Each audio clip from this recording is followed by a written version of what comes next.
Buenas tardes o buenas noches, como prefieran. Bienvenidos a este debate público de un martes en el que hemos conocido, ya lo han visto en el informativo, las cifras del paro, unas cifras alarmantes, casi 200.000 personas en toda España y 7.000 si nos remitimos solamente al caso de Asturias, región para la que emitimos. Indudablemente, inevitablemente, por ahí tiene que pasar nuestro debate de hoy. Ya decíamos que quisiéramos dejar a un lado esto de la crisis, pero es inevitable hablar de ello cada día. Les presento a quienes hoy comparten mesa. Empiezo inmediatamente por mi derecha con Dolores Riesgo, que es abogada. ¿Qué tal, Dolores? Bienvenida. Hola, ¿qué tal? Buenas tardes. Hola, Lucía Falcón, que es miembro de la Asociación de Mujeres Jóvenes, y joven, evidentemente, ella también. Lucía, hola, ¿qué tal? Buenas noches. Bienvenida. Y José María Casielles, es profesor de universidad. Pero nada, joven, bastante mejor ya. Está con que es una barbaridad. No lo he querido decir yo, ni mucho menos. No, hay que declararlo, no hay más remedio. Bueno, pero tiene una ventaja, José María, que lo del paro ya no le preocupa, en absoluto. Bueno, me preocupan las pensiones. Bueno, sí. Entonces, saber qué puede pasar ahí con eso. Sí. Ese es el otro problema. Tremendo. Sí, ya se habla también de eso, ¿no? Se habla de todo, claro.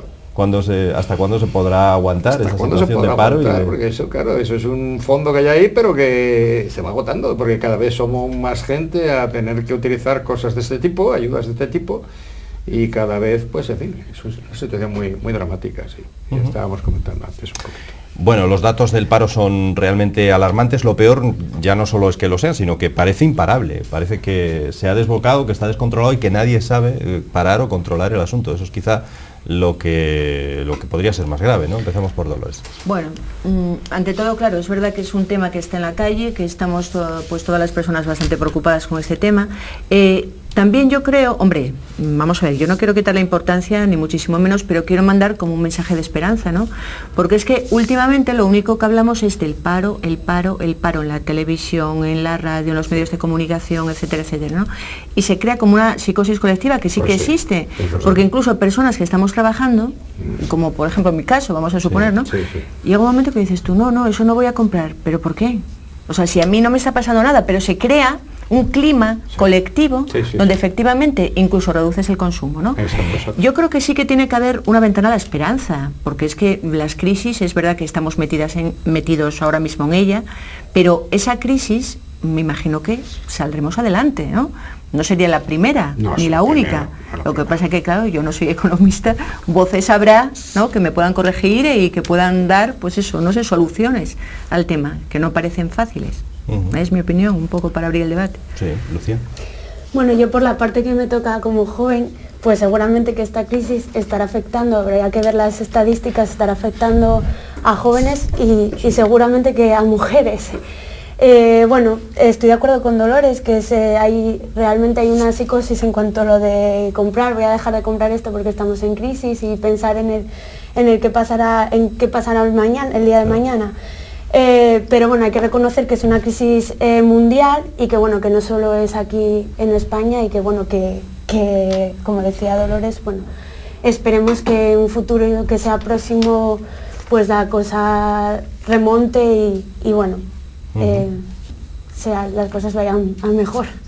Es cierto lo que tú decías, que está afectando a los jóvenes, pero más a los mayores de 25 años, en este caso, según dicen, parece ser. Sí, bueno, que son jóvenes. Siguen siendo jóvenes, evidentemente, bueno, pero no. Yo tengo 25 años, afortunadamente trabajo, pero también pienso que el que pasará mañana, porque bueno, mi trabajo tampoco es los trabajos pues eventuales, lo de siempre, lo que nos pasa a los jóvenes. Que... 25 años tienes tú, ¿quieres cambiar todo? Sí, la verdad es que sí, pero sí que tenemos la... Aproveche. Que se te ocurra, hombre. Digo de edad, ¿eh? Eso ya no es. No. Bueno, yo quiero cambiar las cosas y para eso estoy en una asociación y intentar cambiar lo que hay, ¿no? Lo que no nos gusta y sobre todo eso, que aunque, por ejemplo, en mi caso que tengo trabajo, pero sé que gente de mi edad con estudios no lo tiene o está trabajando en otros trabajos que no tienen nada que ver con sus estudios y entonces, bueno, pues es una pena, ¿no? Y entonces para eso trabajamos todos los días en ello. A pesar de lo negro que lo veo, si me permitís, quiero ser también optimista, contagiarme un poco de ese optimismo que tenéis vosotras, ¿no? Yo tengo que confesar, lo mismo que lo de la edad, yo terminé la carrera de químicas, precisamente vamos a hacer ahora las bodas de oro, de modo que 50 tacos, 50 años de profesión. Bueno, pues que nosotros terminamos en el 59 y tengo que decir honradamente de que no era nada fácil encontrar trabajo, esa es la realidad, en aquel momento no era nada fácil, nada fácil. Bueno, o sea que había que preparar oposiciones y encontrar trabajo así, bueno, algún privilegiado que tenía un tío en un consejo de administración se colocaba, pero no era nada fácil, las cosas como son.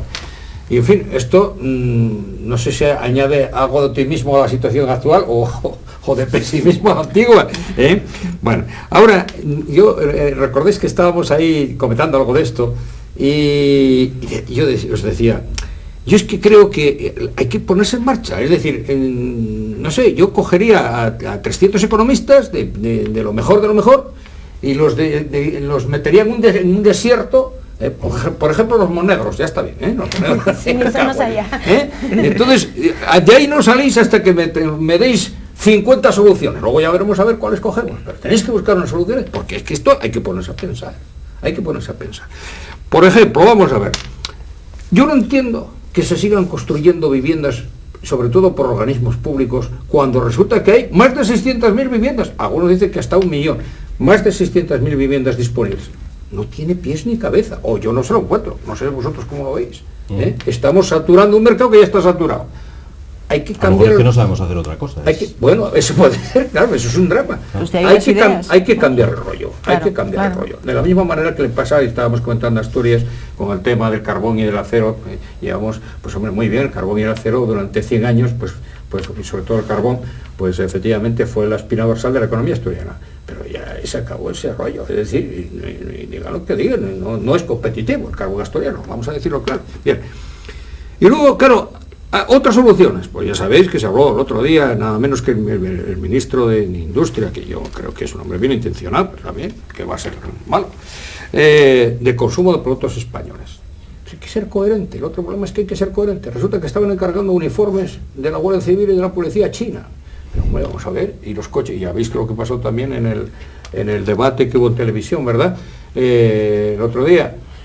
Y los coches oficiales, ¿por qué no hacemos como los franceses que cogen siempre? Bueno, no hay marca española. Bueno, no hay marca, pero bueno, por lo menos suena algo, no hay, realmente no hay, pero en fin, bueno, parece que tiene una tradición. El grupo Volkswagen, ya lo compró Volkswagen, ya no existe. Pues no eso, bien. Pero claro, y ese es tema de las empresas, porque las empresas deciden fabricar fuera porque claro, es más barato, claro. mano de obra barata, pero eso es tema de las empresas. Pero entonces, claro, el problema del consumo de productos españoles no tiene mucho sentido, tampoco. Es difícil. Es difícil, claro, porque estamos metidos además en una economía supuestamente de libre mercado, que ya los americanos dicen que tampoco va a ser eso, porque tienen que intervenir. Es que hay situaciones en las que hay que intervenir. Que el problema es ese. Yo te diría también una cosa, apuntaría una cosa al debate. Por ejemplo, salió en la prensa también, no sé si fue hoy o estos días de atrás, la posibilidad de tener un banco público. Exacto, porque es que no tenemos. ¿Cuál? El ICO, ahora mismo. El Instituto de Crédito Oficial, pero no es un banco como tal. No es un banco como tal, pero bueno, habilítalo. Es que fíjate tú, en los años es que cuando se privatizó absolutamente todo, que fue en la década de los 90, se privatizó todo, absolutamente toda la banca, todas las industrias, todo. Y claro, ahora tenemos también de ahí, seguramente, parte de la crisis viene de esos años también. Claro. No solamente, es que es la falta de previsión. Claro. Vamos a ver, ¿no? ¿Cómo se puede pedir a un señor que es suyo el dinero, que abra el grifo y que dé créditos con más facilidad? Bueno, porque se lo has dado tú previamente también, en una situación de emergencia como esta. Evidentemente, claro. Es decir que, en ese caso sí. Vamos a ver, es que ese es el otro tema. Mira, claro, ese es el tema. Es decir, que claro, si los bancos no dan crédito, pues es que si las panaderías no dan pan. No se entiende. Es decir, que, ¿cuál es la función del banco? Pues suministrar créditos, por supuesto. Claro. Es que hace nada, y cuando digo nada es hace un año, año y medio, estaban dando créditos a mansalva. De forma muy clara. ¿Qué es lo que pedías 100 y te daban 150. Sí. A un precio irrisorio. Exacto. Es que te propiciaba que pidieras más. Claro, por supuesto. Entonces, esa crisis, que es lo que también estábamos comentando antes, esa crisis parece como que está orquestada de alguna manera. O sea, hay algo como que desconocemos. Exacto. Yo, creo que la mayoría de los ciudadanos de este país desconocemos cuáles son los motivos. De este país y de otros países. Y de otros, supongo. Porque el problema es internacional, eso es verdad. Claro. Aquí nos afecta más o menos, pero el problema es internacional. Y lo primero que hay que hacer, por eso hay que reunirnos con esto. ¿Qué teología tiene? ¿Cómo se originó todo esto? Es como de las enfermedades. ¿Cuál es la causa? y después buscaremos los remedios. En fin, yo desde luego hay una cosa que creo que sí que algunas cosas se pueden sugerir. Vamos a ver, tenemos que ir, ahora ya sabéis que hay todo un programa con muchos miles de millones de obra pública a los ayuntamientos, obras del Estado, etcétera, que es una solución tradicional. Esto ya lo hacían los romanos, ¿verdad? Bien. Pero bueno, vamos a ver, tenemos que pensar en que esas inversiones tienen que ser fundamentalmente productivas. Dos cosas. Una, productivas, para que realmente esto suponga una recuperación de la economía. Y segundo, que ocupe mucha mano de obra. Claro. Esas son dos cuestiones que yo creo que son claves. Y bueno, los economistas podrán decir otras 200 más seguro. Tenemos que empezar a exprimir cerebros de economistas con todo respeto. No, yo opino lo mismo. Y el mundo y con toda la delicadeza, y que aquí hay que buscar una solución nueva, evidentemente. Y bueno, y si fuera posible, cuáles son las causas para poder tratar de resolver el tema, porque claro, aquí hay gente, indudablemente, como decíamos el otro día, ¿te acuerdas? Porque como tú decías muy bien, Víctor, este problema da no sé qué hablar de él, porque estamos siempre, claro, es que está permanentemente encima y hay que sacarlo. Claro, porque lo que vemos, eso sí, hay una cosa importante, ¿no?, a destacar ahora mismo, es que se habla de la crisis, pero lo que tú dices, que es un poco enlazándolo con lo que tú estás diciendo, se habla de la crisis, pero no se habla de ninguna solución. ¿Cómo se originó? ¿Dónde está la solución? La solución que es inyectar dinero, porque a fin de cuentas el dinero es más que crear dinero. Es decir, de alguna manera lo que estamos es dándole a la máquina del dinero, vulgarmente, ¿no?, como se dice, y sacando más dinero, pero es que eso no es la solución, porque yo todavía me gustaría oír a alguien que dijera, bueno, es que a partir de ahora, ya sé que eso es paulatino y por supuesto a más largo plazo y tal, pero es que España, que es un país que vivía de esto, que era la hostelería, el turismo y la construcción, ahora vamos a darle un giro que a lo mejor tardará tiempo, ¿no? Pero ¿cuál? Es que todavía yo no oía a nadie decir qué giro vamos a dar. Es que no solamente eso, sino que se está pisando el acelerador de esos fallidos que acabas tú de comentar. Es decir, vuelvo a decir, se siguen construyendo viviendas, pero son de protección. Sí, igual, pues es que estás en el mercado saturado. Cómpralas usted si ya están hechas y póngalas a disposición de la gente mediante un sistema de una ley de arrendamiento que sea racional, que esa es otra cosa. Hay que garantizar a la persona que arrienda hay que darle unas garantías de que aquello no se lo van a destrozar en 2 días y que además le van a pagar el... Sí, pero ¿quién responde? Pues esto es que hay que... El Estado otra vez. No, ya, pero es que entonces ¿en qué quedamos? ¿Privatizamos todo o lo hacemos público todo? Es que es un dilema, es que la economía, el sistema económico, el modelo de economía seguramente tendrá que cambiar. Tendrá que cambiar. Es que yo creo que la libertad absoluta ya no se puede. Ni esa, sobre ni todo lo contrario. Y el intervencionismo total tampoco. Entonces tiene que haber un equilibrio ahí. Claro. Entonces, ¿hasta dónde? ¿En las necesidades básicas? Probablemente sí. No, hombre, claro, eso es evidente. Lo mismo que tú, pienso. Todo el mundo lo tiene que es que vivienda, comer. lo que está, lo básico para sobrevivir, ¿no? Educación, vivienda, sanidad. Eso hay que por encima. Hay que cambiar ahí. Eso, marcar unas prioridades, es otra cosa clarísima también, marcar unas prioridades. En fin, es un problemón tremendo. Estaba intentando recordar una frase que ayer oí al presentador de televisión, Andreu Buenafuente, sobre los bancos, muy buena. Era algo así como: el banco es alguien a quien confías los ahorros de toda tu vida y ellos a cambio te ponen el bolígrafo con una goma para que no te lo puedas llevar. Es verdad, la frase era buenísima, es verdad. Tú les das los ahorros de tu vida y a cambio ellos no te dan ni el boli. Eso era antes, querido amigo, porque ahora es que también tampoco te dejan llevar tu dinero. No. Es dificilísimo, ahora sacan dinero del banco, como no, muy difícil. Ya no solamente el crédito, es que, ¿ves? Otro problema tremendo también, que fíjate tú, yo creo que eso tienen que planteárselo, es el tema de la morosidad. Empezando. Probablemente por ahí viene el asunto. Quiero decir, los bancos probablemente no abren el grifo del crédito porque temen que la morosidad... Los bancos parece ser que la banca española, como otras muchas, están empujadas con la gran banca internacional, que les han dejado dinero y tienen que ahora se lo reclaman. Segunda cuestión, la morosidad. Pero claro, Fray Ejemplo es el mejor predicador. La morosidad, lo primero que tiene que resolver la morosidad son los organismos públicos. Tú tienes el caso pobre hombre de Loeches, que resulta que 400 y pico mil, casi medio millón de euros, y el tío casi estaba decidido a suicidarse públicamente allí, en fin, porque resulta que no le pagaba el ayuntamiento. Pero oiga, vamos a ver usted, el ayuntamiento, claro, yo no estoy para financiar al ayuntamiento ni para... José María, cuando se debe la luz, que aquí lo debatimos una vez, cuando se debe la luz en los ayuntamientos y se corta la luz, ¿qué pasó en Piloña? Querido Loisa, y lo mismo te digo a ti, hay una serie de medidas que las hay que tomar por real decreto. Es decir, los organismos oficiales lo primero que tienen que hacer es pagar las cuentas. Antes de hacer esos despachos maravillosos y tal, pagar las cuentas de que están pendientes. Porque Claro. ¿qué consecuencia tiene esa morosidad? Pues llevar a ahogar muchas empresas. llevar a ahogar un montón Claro, de claro. pequeñas, sobre todo las pequeñas empresas que no pueden. Una medida de 9 meses tienen muchas administraciones públicas para pagar, como mínimo. A Bueno, partir pues de 9 me meses. parece Sí, que sí. legalmente son 2 meses, ¿eh? Sí, según la ley de morosidad, sí, pero... Son 2 legalmente meses. ya sabes. Ya, La legalmente, la teoría, ¿eh? Es cierto que eso asfixia Sí que es mucho. verdad, muchísimo. Eso es Muchísimo, terrible. muchísimo. Lo que yo me pregunto, bueno, si el Estado ha prestado, como decía Zapatero el otro día, un X Ha prestado, dinero evidentemente ha prestado. a los bancos. Sí. Yo no, bueno, ¿Lo no que me concibes? explico, como de unos meses para acá no prestan el dinero. Ya. Bueno, y yo como experiencia personal lo he vivido, y a finales del año pasado, y no, vamos, iba de banco en banco y te nada. daban la negativa en todos, y además incluso para hacerte un estudio de una semana. ¿Para hipoteca o para...? Para aval, una Para aval. aval, una aval. Sí.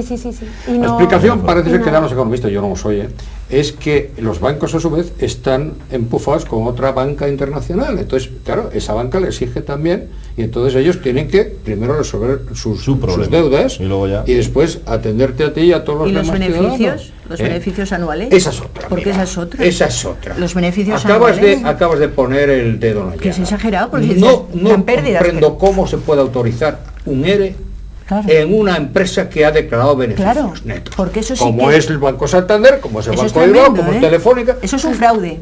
Eso sí, legalmente Eso sí es un fraude. que es una canallada, Claro, es decir, eso es un mandar fraude gente legal. al paro, ¿Cómo ¿eh? puede ser eso? Una empresa que da beneficios, ¿cómo puedes presentar un expediente de regulación de empleo? ¿Cómo? Si estás dando beneficios. ¿Cómo se puede amparar? Eso hay que amparar resolverlo legalmente? con la Guardia Civil. Vale. Se está utilizando, sí, es verdad. Que Claro. quizá por muchas empresas se está Pues utilizando sí. la situación que vivimos Sí, y tal sí, para sí. colar algún... No, es que vamos a ERE. andar, porque Despidos. así somos más competitivos. Mire usted, no es un tiempo de hacer esas cosas. Ahora usted tiene beneficios, tiene usted que aguantar esa. De todas esa formas, hay plantilla. una cosa, ya para un poco, bueno, no sé, yo creo que si todo el mundo estamos en crisis, es decir, el país entero está en crisis, lo tenemos que notar todo el mundo que estamos Sí, en crisis, sí. no solamente el mismo sector siempre, ¿no? Claro, claro. O sea, la crisis tiene que ser compartida. Sí. O sea, lo que tú no puedes como banquero es pretender tener los mismos beneficios que tenías en épocas que no eran de crisis. No, usted va a tener unos pocos menos de Menos, beneficios. ¿Qué pasa con las empresas automovilísticas que están cayendo en picado? O sea, porque encima está cayendo absolutamente todo. No se venden coches, no se vende nada. Póngalos más baratos. Claro. Conténtese con ganar menos. O sea, ¿por qué tiene que ganar tanto?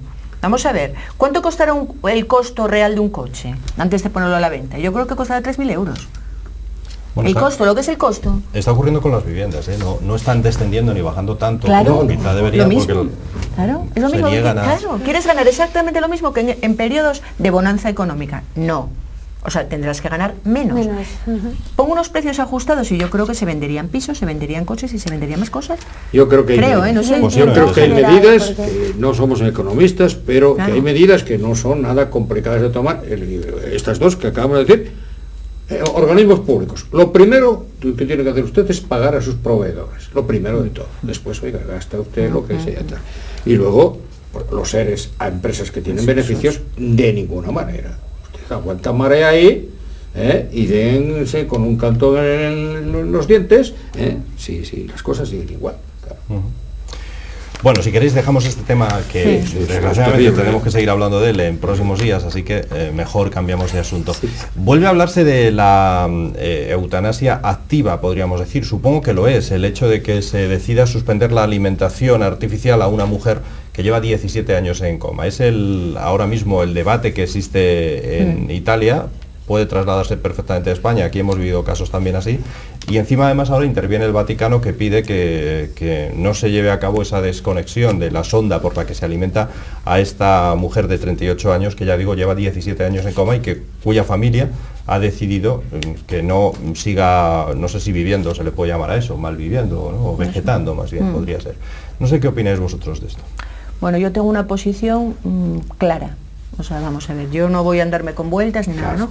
Yo estoy totalmente a favor de la eutanasia, ¿eh? ¿Activa, pasiva o...? Porque Vamos en este a ver. caso, ¿se En puede este decir que es caso, activa o...? Es activa, ¿por qué? Porque la persona que es que no pueden mover un dedo, es decir, no puede hacer absolutamente nada. Es un vegetal. Yo creo que lo que es inhumano es mantener a una persona en una cama 17 años como un vegetal, alimentándola artificialmente. Es que yo esa vida para mí no la quiero. Es decir, la vida, si tú quieres tienes a un ser querido, no puedes querer eso para tu ser querido. O sea, estamos hablando, no sé si es eutanasia activa, para mí no lo es pasiva. Porque la activa sería... Porque si le quitas es pasiva, este caso concreto es pasiva, no es activa. Claro, sí. Tú estás simplemente manteniendo una vida de una forma artificial. Es artificial, y estás simplemente desconectando una máquina y punto. Entonces, la activa sería otra cosa, sería darle medicamentos para provocar la muerte, otras cosas. Correcto, sí. Pero para mí este caso es totalmente pasiva. Probablemente sí. Sí, porque es una máquina que le mantiene en vida, sin esa máquina no puede vivir, y pensar que necesitar una máquina para vivir, yo estoy de acuerdo contigo, que la verdad, esperemos que aquí en España, lo que pasa que pasarán a lo mejor unos años, que se regularice. De todas formas, yo quiero añadir una cosa, que eso sí que está en la calle. Vamos a ver. Hay una cosa importante. A veces la gente, yo creo que la gente es muy buena. Sí. La gente a veces utiliza los cauces legales, porque es casi ya, es una lucha de todos. Esas personas, que es el padre en este caso, que estuvo luchando tantísimos años para conseguir esto y tal, estuvo en los tribunales. Yo creo que es una denuncia social lo que está haciendo, ¿no? Tratando de lograr, bueno, pues que se transforme una ley y tal. Porque si no, tú lo puedes hacer. No sé si me explico. Es decir, si tú quisieras tomarte por tu mano tal, te llevas a tu hija para tu casa o lo que sea, de otra manera, y lo haces. De todas formas, creo que es muy valiente esa posición, porque es una posición donde si se consigue un derecho, que todos los derechos se consiguen luchando, nadie te los da, los tienes que conseguir a lo largo de la vida. Bueno, pues son ejemplos para mí a seguir. Entonces, ¿cómo voy a decir que eso es un asesinato? O sea, me parece demencial lo que dijo el Vaticano, sinceramente. ¿Tú qué opinas de esto, Lucía? Yo, tú eres la más joven. Ya. No, es que es verdad. A veces es necesario también renovar un poco las ideas y ver cómo... Sí. No, yo la verdad es que estoy totalmente a favor, porque bueno, me parece que yo no, como decía, yo no lo quisiera para mí en un futuro, no poder vivir en condiciones. Y entonces, confío que en un futuro, por ejemplo, aquí en España se regularice con una ley, y bueno, es un abrir camino, ¿no? Estas personas abren el camino a que en un futuro se pueda regularizar y no sea, o no lo valoren como un delito, ¿no? Como lo valora el Vaticano. Yo coincido desde luego contigo en que, para mí, por lo menos, bajo mi humilde punto de vista, eso es una eutanasia pasiva, porque lo que hay es un mantenimiento artificial de la vida que ya no se sostiene por sus medios. Ahora, yo comprendo que el tema de la eutanasia es un tema muy complicado. A mí son de los temas, esos temas límite, que son terribles, porque claro, es muy difícil. Es que además esos temas, si no se viven, yo creo que es muy difícil poder opinar sobre ellos. Especulativamente es muy fácil decir esto es lo otro, lo que tal, ¿no? Muy fácil. Es que hay que ponerse en lugar de la que está sufriendo esa situación y de su familia. Es terrible, su situación es terrible. Entonces, claro, ese caso, yo pienso lo mismo que tú, que eso sería una eutanasia pasiva, y además es que esto ya, 17 años, eso es increíble. Ahora, claro, hay que pensar siempre, y los legisladores, los abogados y los juristas en general, ya sabéis que siempre hay que ponerse en todas las circunstancias, que el tema, todo supuesto. Entonces, lo de la eutanasia, el abrir el tema de la eutanasia es un poco como...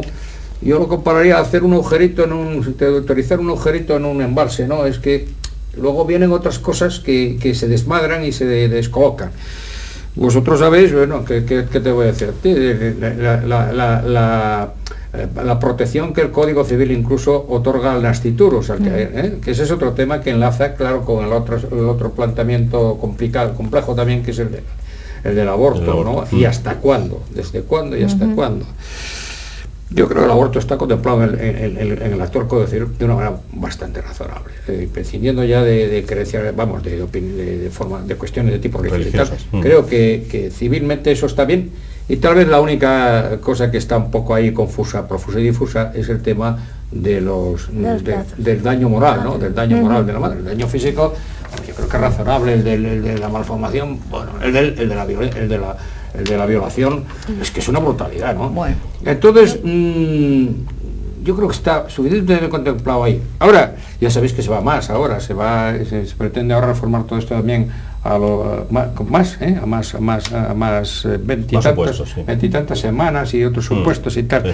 Y aquí con la eutanasia pasa lo mismo, ¿eh? Entonces hay que tener cuidado también porque claro, ¿qué pasa? Por ejemplo, fíjate, vamos a poner un caso práctico, es la mejor manera que todo el mundo lo entienda. La muerte, y puede ser también por aborto, de una persona que tiene pues unos derechos, podría tener unos derechos civiles en herencia. Caso de, por ejemplo, los códigos catalanes, que ya sabes que el heredero se le lleva todo el patrimonio. Pero ya sabes que para que tenga herencia tiene que estar desprendido del seno materno. 24 horas, eso es. ¿no? 24 horas. 24 horas. Claro, pero por eso digo, pero en fin, y la eutanasia sería la explicación también. De todas formas, yo la eutanasia quería añadir una cosa más, ¿no? Desde el punto de vista legal, vamos a ver, mucha gente tiene miedo, la regulación de la eutanasia, pero yo creo que no hay que tener miedo, porque es que la eutanasia, aunque haya una ley que te ampare, luego cada caso es concreto. Claro. Entonces, hay una cosa que legalmente y jurídicamente existe en todo tipo de procedimientos.